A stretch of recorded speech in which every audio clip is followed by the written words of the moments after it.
In GTA Vice City, we got plenty of side threads that at first glance don't seem to have a lot to do with the main storyline. Picking up drugs and hookers for Love Fist, collecting some voodoo briefcases for Annie Poulet, all the missions for that guy that calls us on the phone booths all around Vice City and asks us to whack some lady in a yellow Porsche.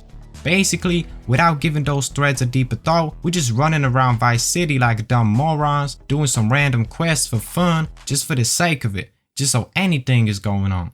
And among all those threads in GTA Vice City, one of them, at first glance, looks just as pointless as all of those that I listed a while ago. But in reality, it's one of the most important threads in the whole game.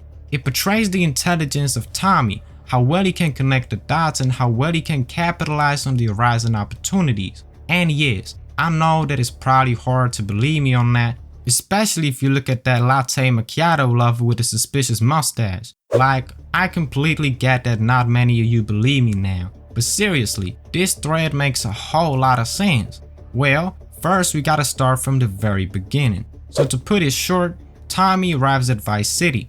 He comes there to perform a drug transaction to introduce the Forelli Mafia into the drug business in Vice City. However, the deal goes left. Because of that, Sonny Forelli, Tommy's boss, is pissed off. Tommy promises to retrieve the snow and the money invested by Sonny. Tommy, while looking for clues, stumbles upon a certain chef, Leo Teal, who was involved in that whole failed deal.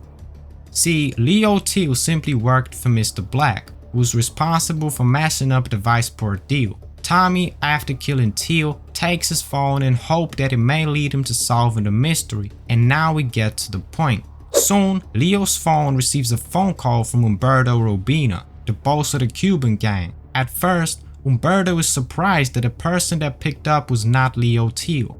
Hey Leo, I got some work for you. This ain't Leo. Hey, if Leo knows you got his phone, he's gonna kill you. Maybe Leo's already dead. Maybe I killed Leo and took his phone. Did you ever think of that, prick? You kill Leo? You must have big cojones. Wanna work for me? Come by my father's cafe in Little Havana, and we'll talk mano y mano.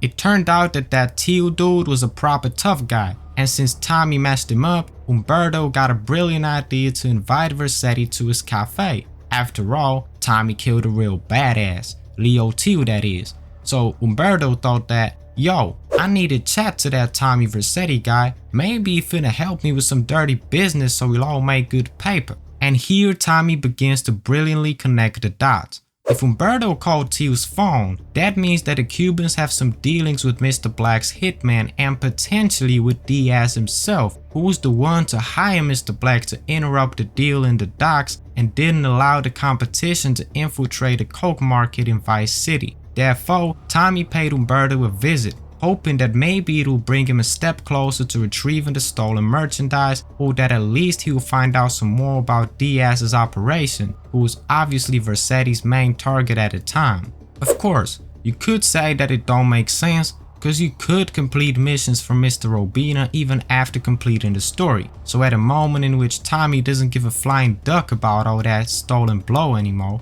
Well, exactly. It seems like that, but hear me out. Because in theory, we could also complete the story totally skipping Avery's missions, including the 2-bit hit mission, which unlocks the phone call from Humberto. It unlocks it because in that mission, Tommy, dressed up as a Cuban, goes to the dead Haitian's leader's funeral and makes a proper mess there. Avery benefits from it because the property prices in that neighborhood go down and the gang war between the Cubans and the Haitians kicks off for good. And that's why Humberto is looking for some killer to help him out. Right, but in that case, story-wise, why does Tommy have such a good relationship with Avery, considering that apart from the riot mission, he ain't done nothing for him? So the missions that are technically unrequired, in reality should be required. Otherwise, Soul Avery's presence in the Shakedown mission does not fit well whatsoever. Therefore, it all seems as if for the story to make sense, Tommy completes the missions for Humberto during the time he works for Diaz and during working on a plan to kill him so he can take over his drug empire. Knowing that all, we get to the point. See, before Tommy can take over Mr. Ricardo's business, he'll need some money to start with. Hence, Tommy was accepting work offers from various sources. That phone booth guy, jobs for Avery, all the missions in which we support the Cubans in that war with the Haitians. Tommy could have treated the Cubans in a similar way, although the will to make some money was absolutely not the main reason for which Tommy wanted to become friends with Humberto. Tommy's work for the Cubans was sort of a setup for taking over Diaz's operation in the future. Check this out, the Guardian Angels mission, the one in which Tommy, along with his personal strategist, Lance the not very advanced, defend Diaz during a drug deal, and the other party in this deal were the Cubans. It's hard to tell whether it was Diaz that was selling coke to the Cubans or whether it was in reverse, but the thing that Tommy could figure out from that event was that the Cubans are on good terms with Diaz, and the Haitians on the other hand are conflicted with both of the parties, which was ultimately cleared of any doubt in the 2-bit hit mission for Avery, in which you make the Caribbean conflict escalate to the maximum. Thanks to this, Tommy found out that if he is to be the one to take over Diaz's business, then along with his business, he'll also take over his allies as well as enemies. Therefore, Tommy went to work for the Cubans to already build a good relationship with them, knowing that after getting rid of Diaz, they'll become one of his main business partners. Perhaps it'll be them who'll help Tommy distribute the snow, or they'll be one of his suppliers. Apart from that, Tommy knew that by working with the Cubans, he'd weaken the Haitians, who, as we seen in the Guardian Angels mission, like to interfere in other people's business. As we can see, Tommy wanted to get himself some insurance here. He also knew that if he doesn't do it, then once he takes over Diaz's empire, the Cubans may not want to continue to work with that gang due to the lack of trust, for instance. In this case, Tommy not only built himself a good reputation with the Cubans, thanks to which he could be almost certain to avoid any unnecessary conflict, but he also will have a strong ally operating in the same market, strength in numbers. You know, you could be the best arm wrestler around and be able to beat anybody in a 1v1.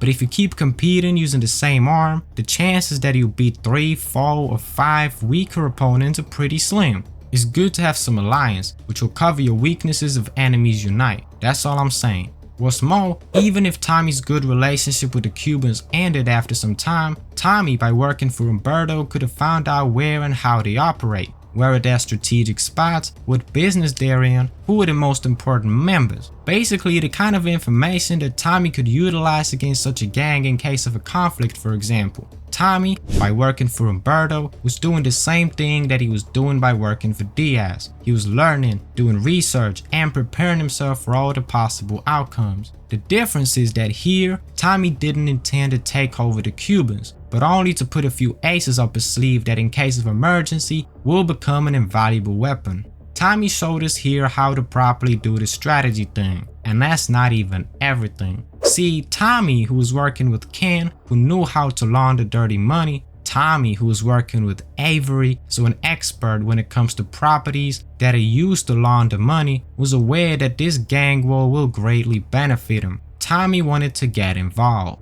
Tommy knew that after he takes over Diaz's operation, he'd start making a lot of dirty money that he'd have to associate with some legal fronts in order to be able to use it, so just to be able to spend it. But in order to get in possession of such businesses, first, you obviously gotta purchase them, and it costs a lot. And here, Avery's practices from the 2-bit hit mission came in handy. In short, nobody wants to buy businesses at a place where some thugs are constantly messing each other up in broad daylight. They scare off the customers or even try to extort money from the business owners. Because of that, people will want to offload their properties. If there is supply but there's no demand, the prices go down, so you can get yourself a cool bargain.